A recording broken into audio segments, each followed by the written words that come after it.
Okay, then first we will have a glance at the whole poem. We'll sort out the pattern of the poem. That there are 3 stanzas in the poem, and this is the first stanza.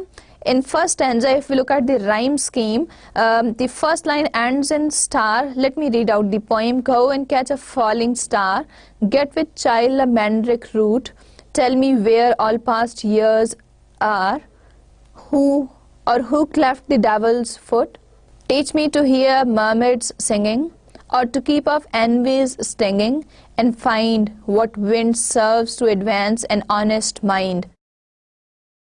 Now, the last word of the first line, star, and the third line, are, they rhyme together, so it can be called as AA. And then, now out of these 2 words, root and foot, probably foot was pronounced at that time as foot, so root and foot, they rhyme together, so this is A, B, then singing and stinging rhyme together, so another letter of alphabet can be attributed to this one, so C, then find and wend and mind, 3 of these rhyme together, so this is D. So the rhyme scheme of the first stanza will be A, B, C, D. So that will be the rhyme scheme of the first stanza. Moreover, as far as the lines are concerned, there are 9 lines in this stanza, and these last 2 lines before the last line, and find and when. Now these 2 lines, they are very meaningful, they are very purposeful, and the poet has deliberately kept them short in order to convey certain message in these lines. Then if we look at the second stanza, sights, if thou best born to strange sights, things invisible to see, write 10,000 days and nights, till age snow white hairs on thee. Now sights in the first line and nights in the third line, they rhyme together, so this is A, and then C and D in the second and fourth line, they rhyme together, so this is B. So the rhyme scheme of the first 4 line, it becomes A, B. Thou, when thou returnest, will tell me. Me again rhymes with thee. All strange wonders that befell thee, so again it rhymes with B. And swear nowhere lives a woman true and fair. Now, and swear nowhere and fair, these 3 of the words, swear, where, and fair, these 3 words, they rhyme together, so this is D. So the rhyme scheme of stanza 2 will become A, B, B, C. Stanza 3, if thou findest one, let me know, such a pilgrimage were sweet, yet do not I would go, though at next door we might meet. Now no in the first, at the end of first line, and go at the end of third line, they rhyme together, so go and no, so this is A. So in second line sweet, and at the end of fourth line meet, so this is B. So the rhyme scheme of the first 4 lines would become A, B, then though she were true, and when you met her at last, till you write your letter, her and letter, they rhyme together, so this is C. And yet she will be, false are I come to 2 or 3, so she, B, and 3 at the end of last 3 lines, again these 3 words, they rhyme together, so this is D. So the rhyme scheme of the whole stanza will become A, B, C, D of all these 9 lines. You must have observed that the words of these poems, they were not very difficult, and the poems are not very long, but there are certain comparisons. Certain comparisons are used in order for the certain images the poet uses. There are 3 stanzas in the poem. If we analyze the poem, since we have seen the 3 stanzas, we have seen that there are 3 stanzas. In each stanza, it consists of 9 lines. And the rhyme scheme also, we have seen that it is A, B, C, D. And then when we will start on with the text of the poem, we'll see that there is a proper introduction of the of each stanza. There is a climax, there is a falling action, and there is a conclusion also. So there is, each time there is, each stanza consists of all these elements. Then the tone of the poem, it is sometimes magical, so we will find all these. So it is changing. Every line, the poet has a changing attitude towards the theme. It is sometimes magical when we say go and catch a falling star. So this shows that there is some impossible task. The poet is asking us to go and do something which is impossible, which is not, which cannot be attained. Sometimes the tone of the poem is harsh and cruel. Sometimes it is bitter and resentful. Sometimes it is self-pitying. Sometimes it is irritable. It is mocking at times. At times it is commanding. It is hopeful and caring sometimes. And finally, in the last line, we find that the theme is pungent. It is sour. So we will see all these tones used throughout the lines of the poems when we will start with the text of the poem, and the poems are very short, they are not long. Okay, the imagery that is used in the poem Go and Catch a Falling Star, first of all, a falling star is the imagery used here, something magical, something out of this ordinary world.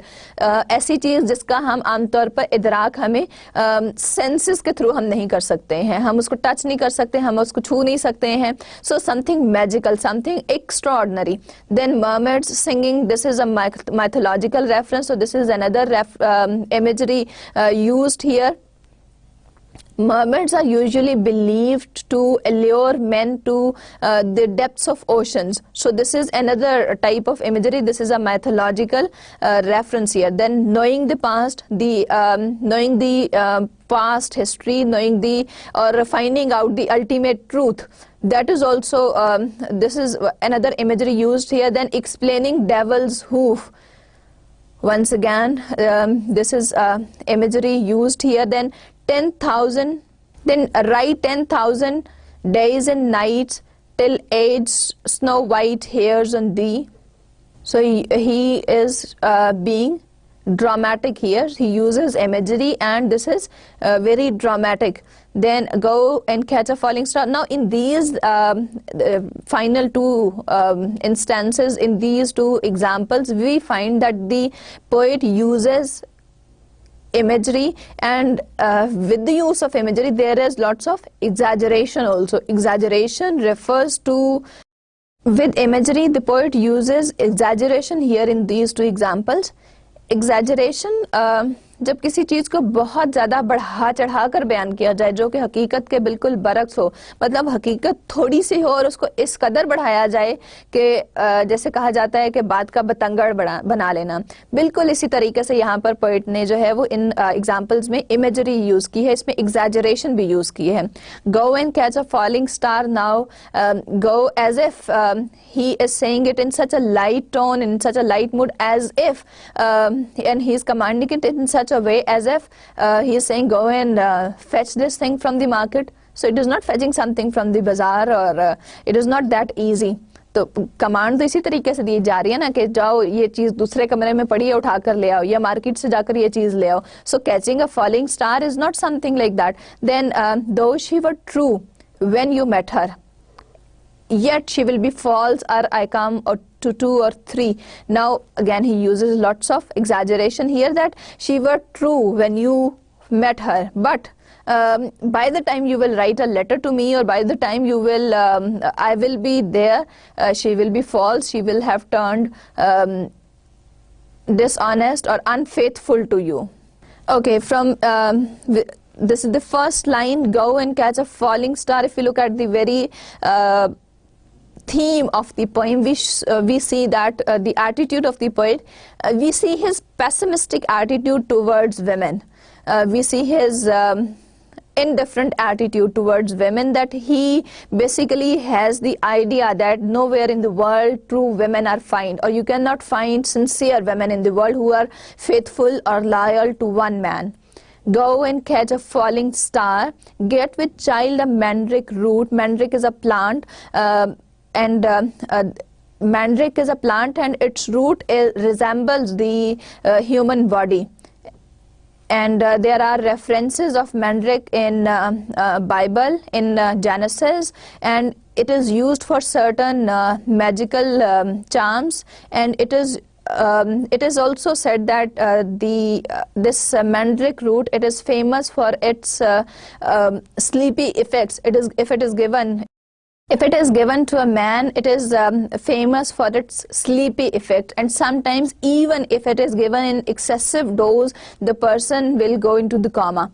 So he says that go and catch a falling star. Go and he mentions a number of impossible tasks.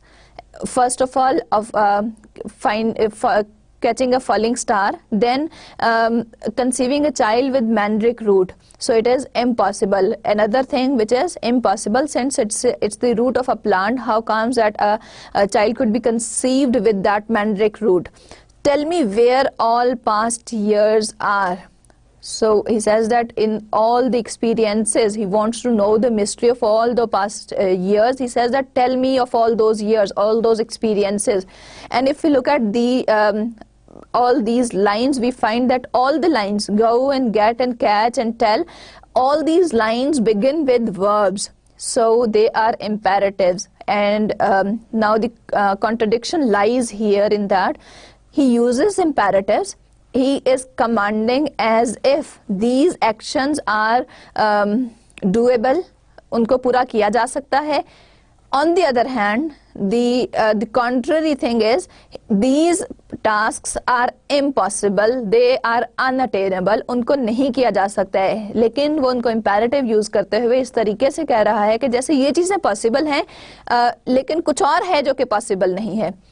Or who cleft the devil's foot, another impossible task, and then teach me to hear mermaids singing, or to keep off envy's stinging, and find what wind serves to advance an honest mind.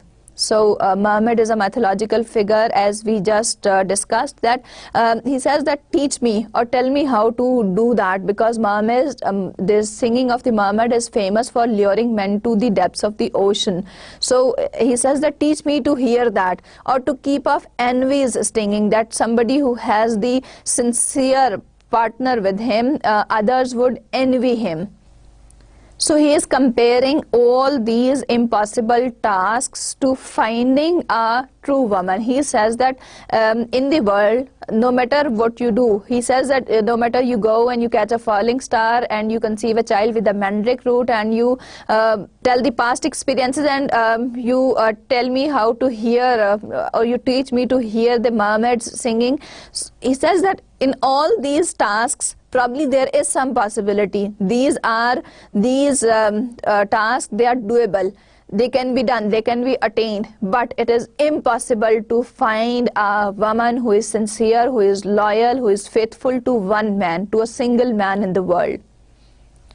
If thou best born to strange sights, he says that even if you have the ability to see the strange sights, things invisible to see, things that ordinary people, ordinary men cannot see, write 10,000 days and nights till age snow white hairs on thee. He says that. Now once again, as we discussed earlier also in his themes, that he uses themes of journey and discovery and voyage and conquest in order to find out the truth, in order to unravel the mystery.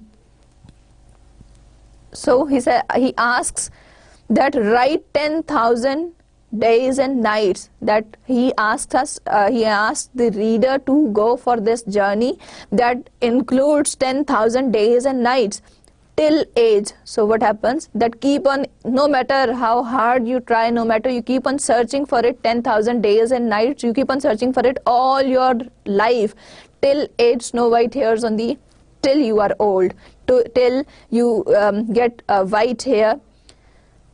In these lines we see that he is using best born or the beast born. Here he is using alliteration, both the words beginning with B, and then in the same line once again he uses strange sights, and s sound is a hissing sound. It irritates the ears. So he deliberately uses this here in order to create that hissing effect, to strange sights that sights that ordinary men cannot see. So if you have that capability to see the scenes that ordinary men do not have the ability to see, and you, even if you have the ability to see the things that ordinary people cannot see, even if you have the ability to read the minds of people, and you in with these abilities, you continue your journey for 10,000 days and nights till you are old. Thou, when thou returnest, wilt tell me all strange wonders that befell thee, and swear nowhere lives a woman true and fair.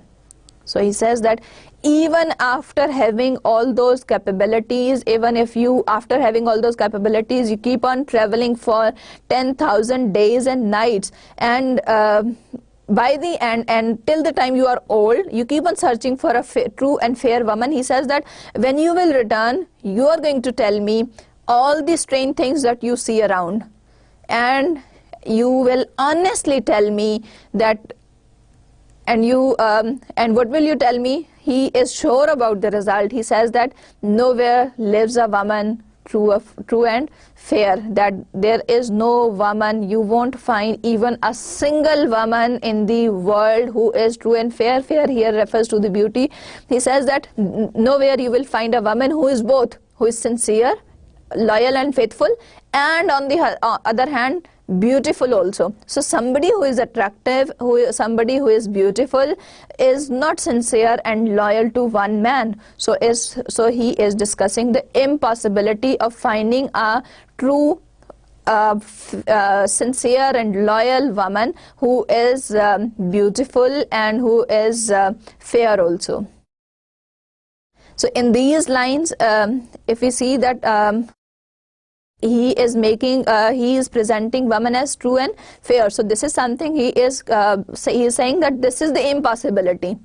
So the earlier things that he mentioned, catching a falling star and getting a child with a mandrake root and teaching him to hear the mermaid singing, so those tasks he feels that those are possible, they can be done, they can be attained. But finding a woman who is beautiful and who is sincere both is something impossible in this world. So he is presenting a sharp contrast here, that the things that we think are impossible, he says that he is commanding us to do those things as if they are attainable, कि जैसे कि उनको किया जा सकता है, वो possible हैं. और finding a true woman is one of the impossibility, not one of the impossibility. He says that this is impossible to find it, no matter how hard you try, no matter what capabilities you have got, no matter even if you could read the minds of people. And finally he says that nowhere lives a woman true and fair, nowhere you will find a woman who will be both true and who will be beautiful also. If thou findest one. So finally in the last stanza he says that if you find one, thou here is you. He says that even if you find one, let me know. He says that you are going to report it to me, you are going to tell it to me. Such a pilgrimage were sweet. He calls this journey of finding a true and fair woman a pilgrimage. He compares it with a holy journey. He says that it will be such a holy thing, such a sacred thing to find out a true and fair woman on this earth. Yet I would not go. He says that if you find one, do report it to me, and it will be a pilgrimage on your side, that it will be a sweet pilgrimage on your side to having found a woman who is true and who is sincere and who is beautiful both. He says that I would not go. And he says that though at next door we might meet. He says that even if you have found a woman whom I would be able to meet next door, I would not go and meet the woman. Why? Though she were true when you met her. He says that he is talking about the weak character of women. He refers to them as the weakest. Why? He says that though she were true, he says that okay fine, you found one of the women who was true and fair, but by the time, and no matter if I could meet her the next door, and when you met her she was true, and last till you write your letter, and by the time you met her she was true, and by the time you write a letter to tell me about her faithfulness, yet she will be false ere I come or to 2 or 3. She will be false, she will be disloyal to that man by the time you report it to me, by the time you tell it to me, no matter she is. So the time that you will take writing that letter to inform me about the woman, or the time that I will take for seeing her the next door, by that time she will be false, and she will be she will have made connections with 2 or 3 more of men. So here in this line there is a sharp contrast. In the last lines of the previous stanza we saw that the woman was true and fair, and there he was mentioning the impossibility of finding a true and fair woman. He said that nowhere lives a woman true and fair, nowhere lives a woman, you won't find a woman who is sincere and beautiful both. Now he says that she will be false ere I come to 2 or 3, so she will be false. So he is making use of another figure of speech. He is using sharp contrasts, he is using comparisons, and then he is using contrasts also in order to reinforce the idea. So in this poem we have discussed the poet's attitude. John Donne has an indifferent attitude to women, and he says that since during his times, it is also believed that during his times people gossiped about the insincerity of women, that the women are not loyal, they cannot stick to one man only, they keep on wandering from one man to other. So he has used the same theme in his poem Go and Catch a Falling Star. He is talking about the certain impossible tasks that we ordinarily feel that they are impossible, but he is commanding all those things to his readers to do them as they are possible, as if they can be attained, as if they can be achieved.